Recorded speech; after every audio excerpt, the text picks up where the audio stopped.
Based on aksi yang ada hari tu daripada first round ni, setakat ni lah mungkin boleh berubah.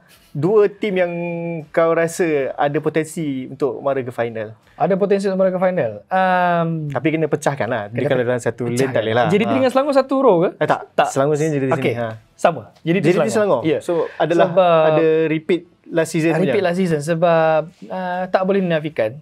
Dua kelab yang memang sentiasa berada di kedudukan 1-2 Satu JDT, dua Selangor setiap musim memang sejak dari 2023 memang dua pasukan ni memang dua pasukan yang terbaik dalam saingan Liga Malaysia, dan juga mereka ni beraksi di pentas Asia.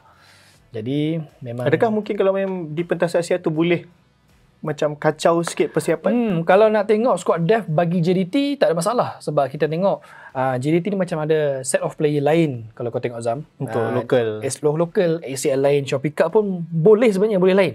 Tapi mungkin masalah Selangor ni dia squad depth tu tidak sedalam JDT.